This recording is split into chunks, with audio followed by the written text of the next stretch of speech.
अल्लाहुम्मा सल्ली अला सय्यिदिना मुहम्मदिन व अला आलि सय्यिदिना मुहम्मदिन व बारिक वसल्लम। Daily Islamic network YouTube channel पर आप सबको खुशामदीद। आज की वीडियो में इंशाल्लाह ताला हम बात करेंगे, कुछ सवालात हैं कुरान पाक पढ़ने के आदाब में से। क्या बाद दफ़ा कुरान पाक पढ़ते हुए पेज जो है वो उलटते हुए मुश्किल होती है, पेज आपस में जुड़े हुए होते हैं सफ़े, तो उनको अलग करने के लिए जो उंगली पर थोड़ा सा थूक लगाया जाता है, तो क्या ये इस तरह पेज पलट सकते हैं? देखें कि वैसे तो इंसान का तुक पाक होता है, लेकिन जब आप मुंह से उसको निकाल देते हैं तो ख़ुद आपको कराहत महसूस होती है, आपको अच्छा नहीं लगता। तो कुरान पाक के लिए इस तरह ज़ुबान पर उंगली लगाकर थूक लगाकर पेज पलटना, ये कुरान पाक के अदब के सख्त ख़िलाफ़ है। तो इस चीज़ को आपने ध्यान में रखना है।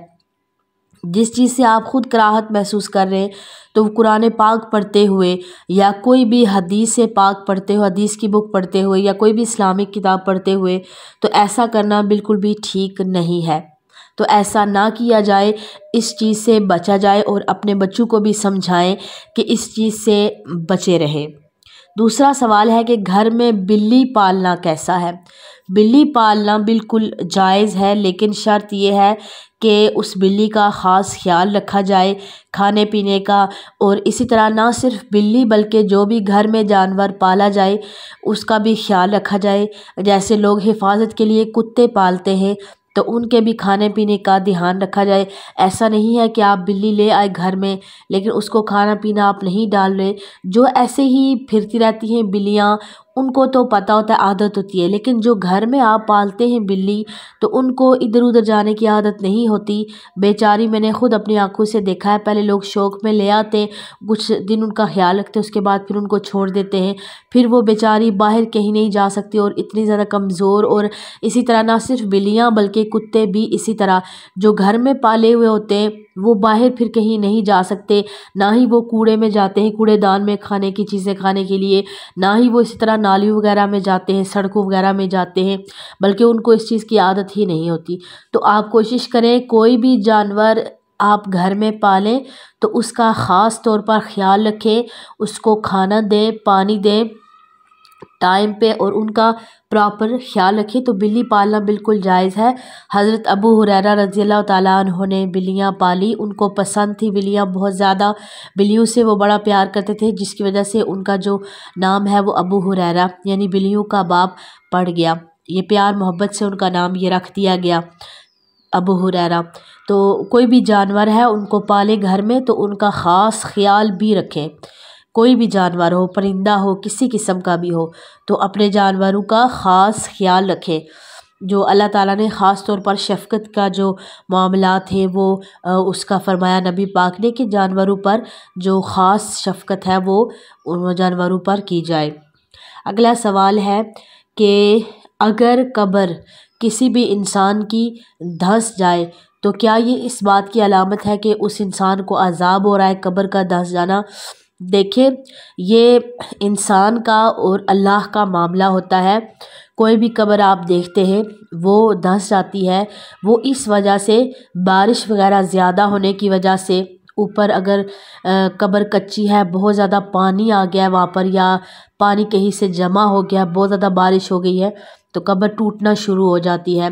अब देखिए, आप भी मकान अपना बनाते दुनिया में, तो देखते हैं आपके वक्त के साथ साथ कितनी वो चीज़ें मकान की ख़राब होना शुरू हो जाती है। ऊपर से कभी पेंट उतर जाता है, कभी आपके दरवाजे ख़राब हो जाते हैं, कभी फ़र्श ख़राब हो जाता है, यानी तो ऐसा होता रहता है। तो कब्र ऊपर से जो बनाई होती है वो हम लोगों ने बनाई होती है, ऊपर से जो बनी होती है वो हमारी बनी होती है। अंदर के जो मामलात हैं वो इंसान का और अल्लाह का मामला है।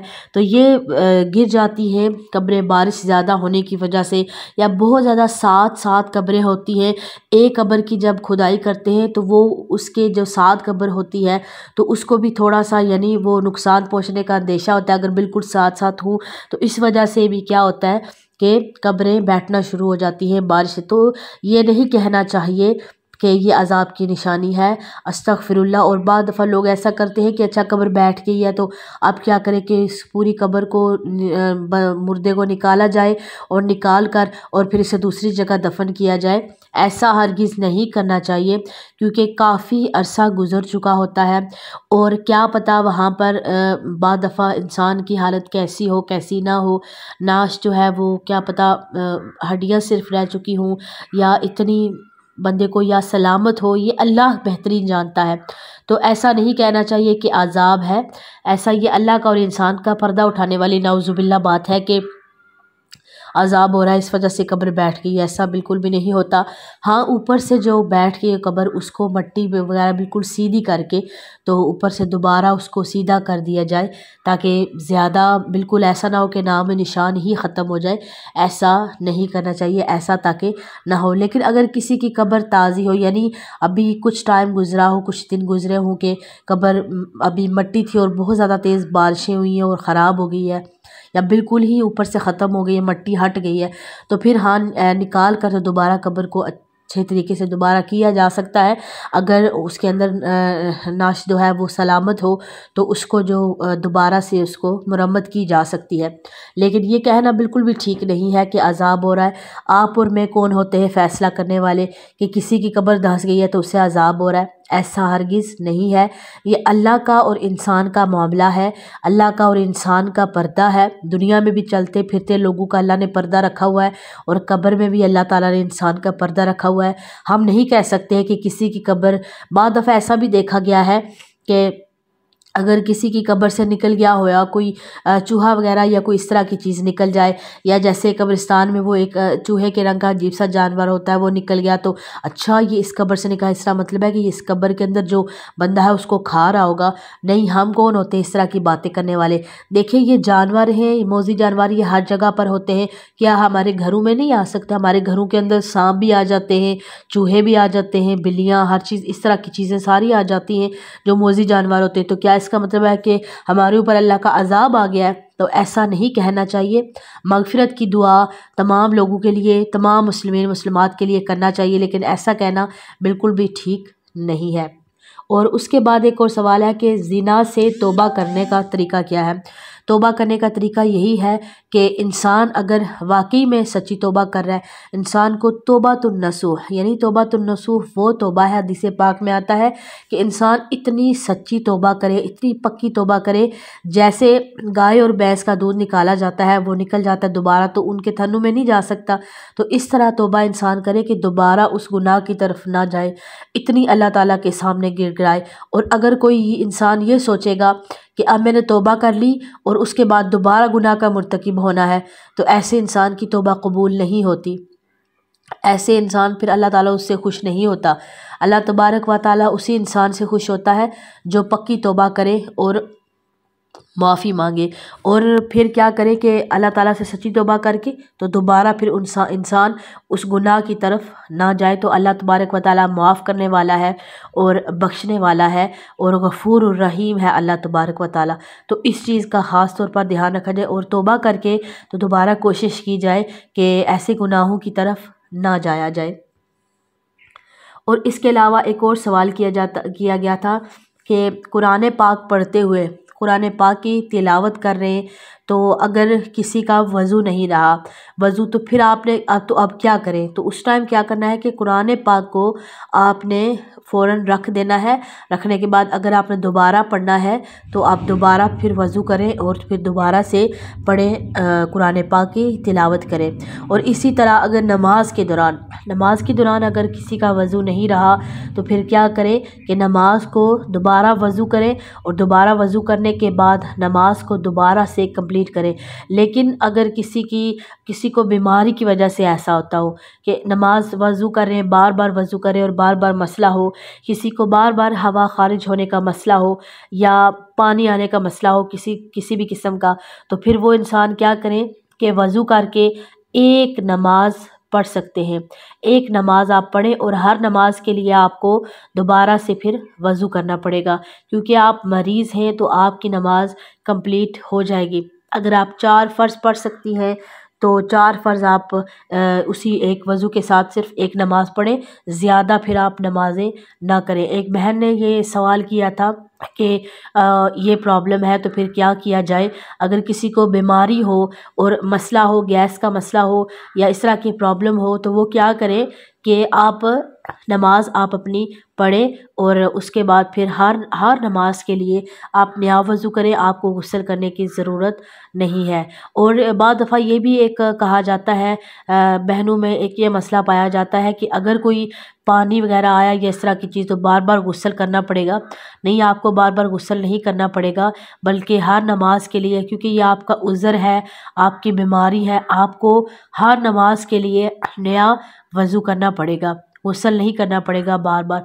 और इसी तरह हैज़ के मसाइल में जो औरतें परेशान होती हैं कि हमें क्या करना चाहिए, तो वो औरतें, ये भी एक बहन ने सवाल किया था, मेरे जहन में आ गया, मैं आपके साथ शेयर कर दूं कि हैज़ जितने दिन आपकी रूटीन बनी हुई है, मान लो कि किसी के 5 दिन है या 4 दिन है, अब 5 दिन आपके कंप्लीट हुए, छठे दिन अगर आपको ब्लीडिंग होती है तो आपने फिर क्या करना है कि गुस्ल कर लिया, गुस्ल करने के बाद फिर आप नमाज़ पढ़ेंगे। और अगर आपको ब्लीडिंग जारी रहती है तो फिर आप हर नमाज के लिए नया वज़ू करके और साफ़ कपड़े बदल कर आप क्या करेंगे कि फिर नमाज़ पढ़ेंगे। इस तरह आपकी नमाज होगी। और बाद दफ़ा बहनें ऐसे सोचती हैं कि अच्छा, अगर किसी को हफ़्ता लगातार ब्लीडिंग होती रही या 10 दिन होती रही, नहीं, ज़्यादा से ज़्यादा इसकी जो मुद्दत है वो 10 दिन है और कम से कम मुद्दत इसकी 3 दिन है। तो आपने अपनी रूटीन को देखना है कि पिछले आपकी कितनी रूटीन थी। मिसाल के तौर पर अगर किसी को 5 दिन की आदत है, छठे दिन उसको ब्लीडिंग होगी तो 5 दिन वो शुमार करेंगी। अब ये नहीं सोचना कि अच्छा, वो तो हमने सुना था कि 10 दिन की भी होती है, 10 दिन के तक भी इंतज़ार कर सकते हैं, ऐसा नहीं है। वो 10 दिन उनके लिए जिनका शुरू से 10 दिन की रूटीन बनी हुई है। अगर आप देख रही हैं कि लगातार पिछले 2-3 महीने आपकी थोड़ी रूटीन बदल गई है, 5 दिन से 6 दिन पे आप आ गई, फिर आप 6 दिन शुमार करेंगी। और अगर आपकी रूटीन पहले 6 दिन थी, लेकिन अब 2-3-4 महीने या कुछ महीने गुजर गए कि आपकी 4 दिन पर आप आ गई हैं, तो फिर आपकी रूटीन बदल गई, फिर आप 4 दिन अपने शुमार करेंगी। अगर आपके 5 दिन थे तो फिर 5 दिन शुमार करेंगे। बाद दफ़ा इस तरह होता है कि रूटीन बनते बनते इंसान को पता चलते चलते 2-3 महीने गुजर जाते, फिर आपको पता चल गया कि अच्छा, पहले मुझे 4 दिन हैज़ का खून आता था, अब 5 दिन आ रहा है, तो आपके अब 5 दिन शुमार होंगे। अगर आपकी रूटीन वो आपकी बदल गई। लेकिन अगर आपके कभी कभार ऐसा होता है कि रूटीन आपकी 5 दिन की है, लेकिन छठे दिन कभी आपको आ जाता है, 1 दिन लेट हो जाता है, तो फिर आप वो जो 1 दिन उसको शुमार नहीं करेंगे हैज़ में, आप गुस्ल करेंगी। एक ही दफ़ा आपने गुस्ल किया, फ़र्ज़ आपका हो गया। अब फिर अगर आपकी ब्लीडिंग होती है तो फिर आप क्या करेंगी कि हर नमाज के लिए नया वज़ू करेंगी। और फिर क्या करें, अगर ब्लीडिंग बंद हो गई तो फिर आपको वज़ू करने की ज़रूरत नहीं है। अगर ब्लीडिंग होती है तो फिर वज़ू टूट जाएगा और आप जो है वो साफ़ पाक कपड़े पहनकर फिर आपने नमाज पढ़नी होगी। और एक और बहन ने सवाल किया था कि अब जैसे हैज़ के दौरान आपने कोई दुपट्टा ले लिया या आपने कोई चादर वगैरह या कोई इस तरह की चीज़ आपने पहन ली, लेकिन उसके ऊपर कोई इस तरह का हैज़ के खून का दाग वगैरह नहीं लगा, तो क्या उसमें नमाज़ पढ़ सकते हैं? देखिए कि बेहतर ये है, अफसल है, मैं आपको बता रही हूँ कि आप उन दिनों के लिए अलहदा अपने कपड़े रख लें कि आपने 2-3 सूट वो अलहदा रख लेने, वो उन दिनों में आपने इस्तेमाल करने हैं, फिर कोई आपको किसी किस्म की टेंशन नहीं होगी। इतने दिन होते हैं, वैसे भी पानी आपके अब तो हर घर में बेशुमार है, तो आप वॉश कर सकते हैं। तो बेहतर है कि आप जो है वो धोई हुई चीज़ यूज़ करें, क्योंकि एहतियात बेहतर होती है। लेकिन अगर आपको ऐसा लग रहा है कि आपके दुपट्टे पे, चादर पे कोई दाग वगैरह नहीं लगा या आपके पानी की छींटे वगैरह या इस तरह की चीज़ नहीं लगी, तो आप उस दुपट्टे में नमाज़ पढ़ सकती हैं। आपका वो अबाया हो जैसे या आपका दुपट्टा हो तो आप उसमें नमाज़ पढ़ सकती हैं, आपकी नमाज हो जाएगी। जब तक आपको ज़ाहिरी तौर पर कोई उस पे कोई दाग वगैरह या कोई इस तरह की कोई ड्रॉप वगैरह आपको नज़र नहीं आता, तो वो आपके कपड़े क्या होंगे, पाक होंगे। लेकिन बेहतर है कि उनको वॉश कर लिया जाए। आजकल तो इतनी ज़्यादा सहूलतें हैं।